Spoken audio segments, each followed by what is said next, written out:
Bienvenue pour ce nouveau point d'Autun dans un contexte bien difficile. Quand on est de gauche, c'est dur et c'est ce dont je veux vous parler, à la fois des raisons d'être très inquiet et des nécessités de rester mobilisé, non pas sidéré par les situations.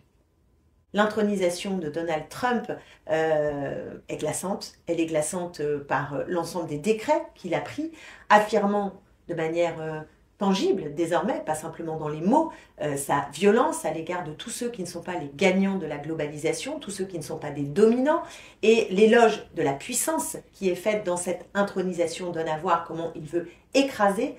toutes celles et ceux qui ne sont pas du bon côté de la barrière, c'est-à-dire faire une croix sur l'égalité, la justice sociale et, in fine, la liberté pour toutes et tous. Ce monde-là, il l'affirme avec Elon Musk à ses côtés, Elon Musk dont nous avons vu le signe fasciste absolument glaçant qu'il fait dans cette scénographie d'intronisation de Donald Trump. Et je crois qu'il faut prendre la mesure de la bascule, de la rupture profonde de monde dans lequel nous nous situons aujourd'hui, et que ce parfum néofasciste, illibéral, eh bien, il est en train de se disséminer partout dans le monde et en Europe également, où la victoire du Rassemblement national n'est pas une chimère, mais désormais de plus en plus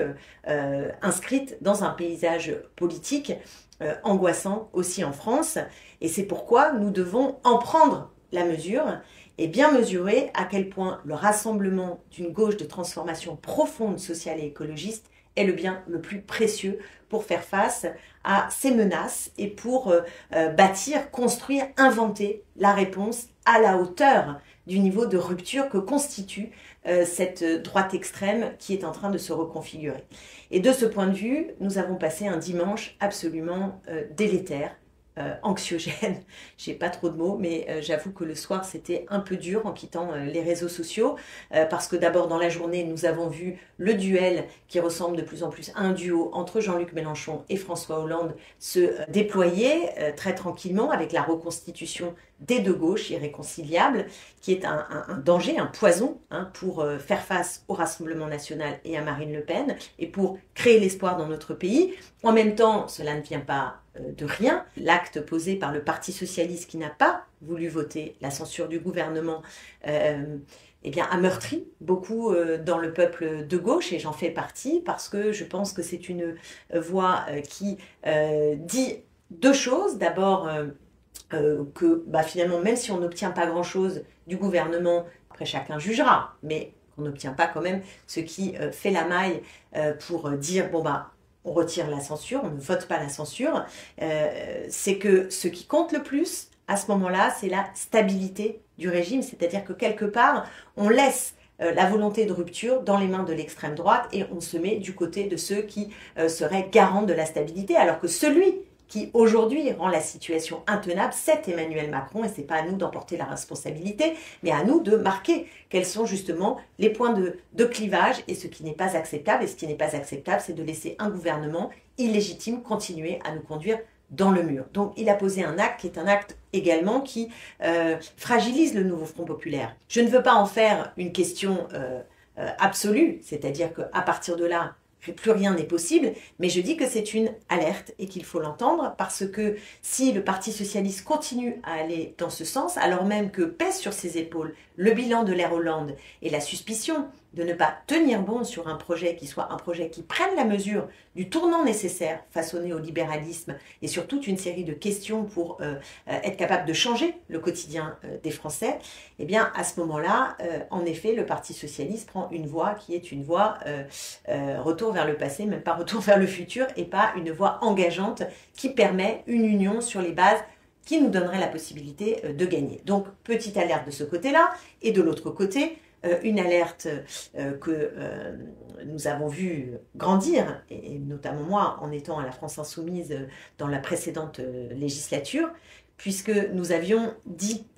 plusieurs choses. D'abord que notre profil n'était pas de nature à rassembler, et que nous devions, fort des 22% de Jean-Luc Mélenchon, chercher à faire grandir notre voix et non pas à cliver à tout bout de champ, et aussi entendre le message que François Ruffin avait délivré avec force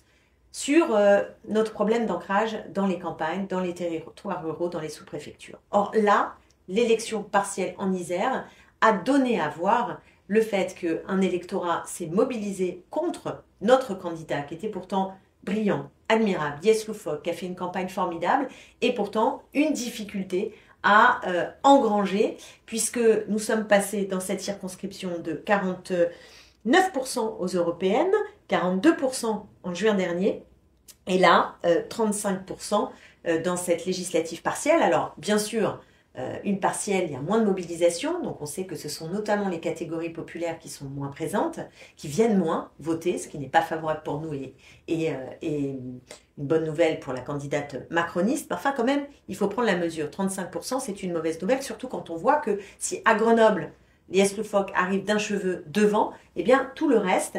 ce sont des scores qui sont très inquiétants, qui sont souvent en dessous de 20% ou autour de 20%. Et donc il faut entendre ce message-là et comprendre ce qui se joue pour avoir une réponse politique qui fédère et qui mobilise sur l'ensemble du territoire, les catégories populaires de l'ensemble du territoire. Et donc à ne pas entendre ces préoccupations-là, à fragiliser de part et d'autre le nouveau Front populaire, à donner un spectacle qui est un spectacle de déliquescence,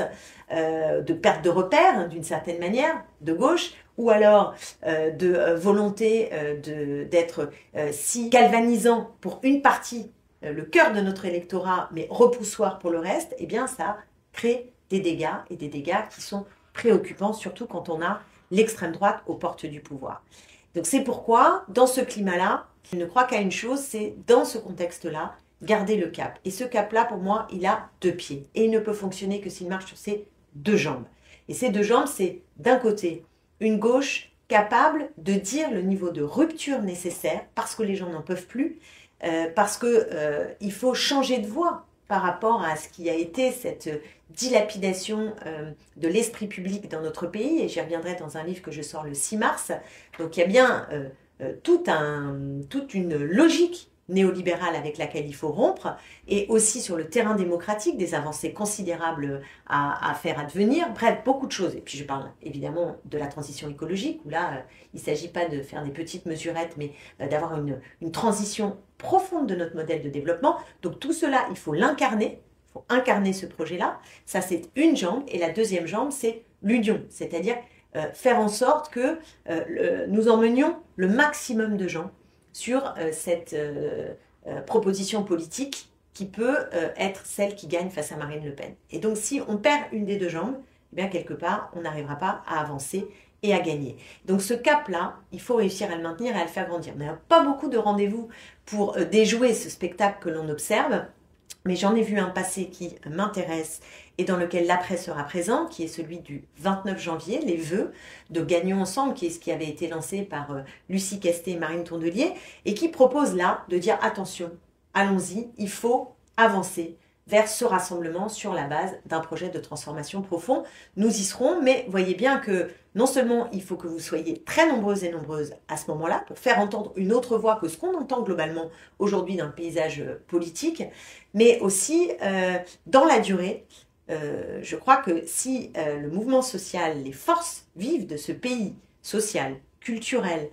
citoyenne ne se font pas entendre pour quelque part rappeler à l'ordre les partis de gauche et ses leaders pour dire arrêtez vos conneries, eh bien le pire est devant nous. Donc comme il ne faut pas que le pire advienne en France, je lance un appel ici, mobilisez-vous, ne vous laissez pas sidérer et trouvez partout où c'est possible les moyens de faire grandir l'union sur des bases claires.